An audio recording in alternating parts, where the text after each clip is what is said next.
quiet Florida morning at a daycare just took a chilling turn. A 3-year-old girl is standing at the front gate, completely alone. No parents, no car, and no one looking for her. All the time. Okay. Do we know who? DCF so many times. They go to our daycare. Oh, okay, so we know the parents and everything? They just started going to our daycare. She's not related? Okay. Yeah, she's the little girls in here. They live right across the street. But the real shock isn't just that she's alone.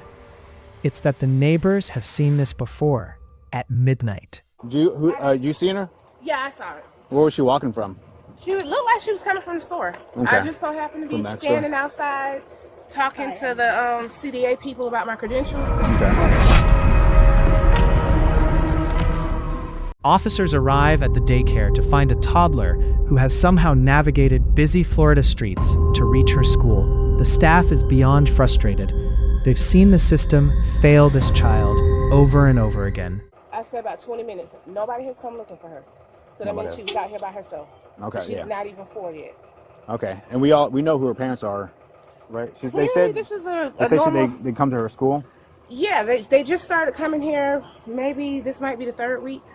Okay. But from what I'm hearing, just neighborhood talk, this is a normal occurrence that they see her 12 at midnight walking around in a t-shirt, in her underwear, no shoes. Wow. The child isn't a stranger here, but the circumstances of her arrival are terrifying. The staff reveals that even before she was officially enrolled, she was a regular visitor on her own. That DCF came just about a week or so ago, took her out the house with mom, but mom is the one that's been coming picking her up. So whoever they put her in the house with clearly has given her back to mom. Okay. And it doesn't seem like mom even knows she's missing. Yeah, so we'll figure it out. This is normal, so I'm like, okay, the system is failing, because why has nobody... You have kids getting taken out of the house from their parents pinching them. While the officer records the details, the neighborhood talk begins to paint a picture of a house that the authorities have ignored for too long. This is not the first time she's come up here by herself. Yeah. And the parent doesn't even know. This is about the 3rd or the 4th time she has just walked on campus and just like, hey. Okay, is she okay in the office for a second? I'm sure. Okay, cool. I'm going to talk with the officer here. We'll be right in. Okay. Thank you. Your number she before doesn't go here, right? No, she does. She's been enrolled here this should be about the 3rd week. Okay. But this is even before she was enrolled. She has just come onto campus. As the minutes pass, the child stays silent, but the physical evidence on her body speaks volumes. The staff notices a detail that proves she hasn't been cared for in at least 24 hours. Yeah, so from what they were saying, that DCF has already been notified about this. From my understanding, DCF has already removed the kids not too long ago. Yeah. And apparently they're back. Or DCF may have removed them and somebody put them in custody of the father, and the father may have just brought them back. Right, yeah. Because the father was having to bring one of them to Maxey Elementary every day. The allegations go from simple neglect to something much more sinister. The officer realizes this isn't a one-off incident. It's a chronic emergency. Okay, this is the mother and the information. Yep, 609. 609. And that's the child, and DCF has been called within the last couple of weeks 2 to 3 times. People are always trying to take the girl back home. It's just a lot. Okay. And so one time they were saying DCF, the mom was telling me, well, DCF let... The daycare workers are trying to save the child, but they feel like they're shouting into a void. Every time they report it, the child ends up back in the same house. But like now, I'm calling her this morning, like, where are the kids? Because, we got a cutoff time. Yeah. She didn't answer, and then we see the baby walking by herself. So it's like, it's just like I told her, just bring the kids to the school every day. Yeah. Just bring them to school. But she said it's something about her lock. This is Grandpa right here. This is Grandpa? She's here. Yeah. While the police coordinate with dispatch, an elderly man approaches the daycare.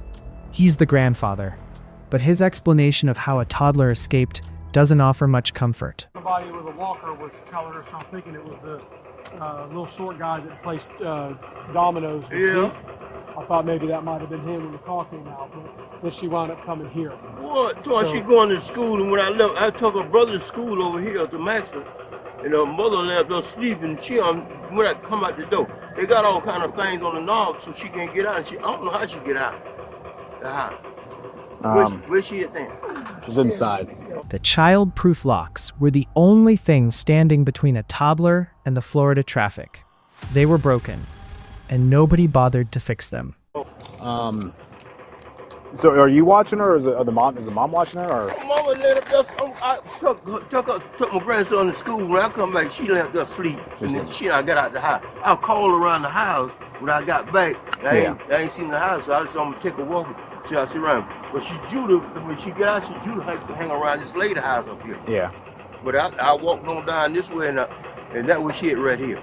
Okay. The grandfather speaks about the incident as if it were a minor inconvenience, while the police realize they've been to this address dozens of times before. Well, she want to go to school. She go to, what is it, daycare? Or, yeah, she go to daycare right here. All right, just give me 1 quick second. Okay. So yeah, 3-year-old. This is the grandfather here. Yeah. 3-year-old is out running. Have you dealt with this before? Yeah. With 609 East Bay Cove, Marquista, Harris. Yeah. So you're all familiar with this then? Yeah. Okay, yeah. I guess she ran out again, and that's. The legal nightmare begins to unfold.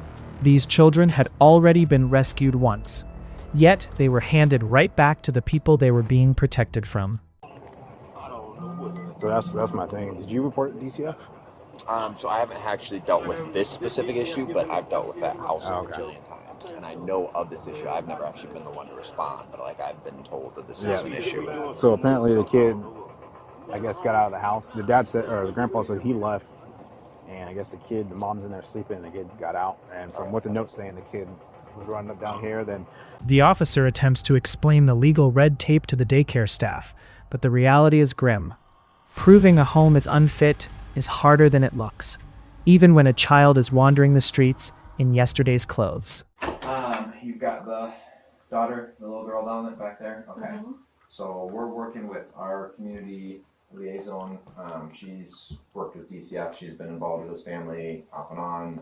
She was there when the kids were originally taken away, and now we're trying to look and see if there's a current open case or if we had opened a new DCF case. Even with the police standing in their driveway, the family seems more concerned with the mechanics of the door than the safety of the child. She know how to open it. I just told her to do it. She just did it. Yeah, she know how to open that little thing on the little strap on the knob. They broke. She broke both of them. I told you. We need this control in the most sense, mostly because of Her her. dad was just over there. He said he wasn't coming over here looking at y'all. The toddler is finally distracted. The officer tries to keep the mood light with magic tricks, but the gravity of the situation hangs heavy in the air. Say abracadabra. I'll be up there. Oh, they don't wear shoes? Because they said, They gone. Is it in your ear? Nita Pooh, come over with Mama. It's in this ear over here. Oh wait, no, I see it. There it is. Nita Pooh. Let's go to daycare, all right? All right, see, look, you don't need no jacket. Following this investigation, DCF finally admitted the mistake. It was later discovered that the children should never have been returned to the home in the first place. No, you going this way. We gotta go that way, girl. I thought you want to go to school. You want to go? You want to go VIP with the officer? Yeah, it's too much fun with the. But the neglect you saw today was only the beginning of a much darker story of how a mother abused her children day and night.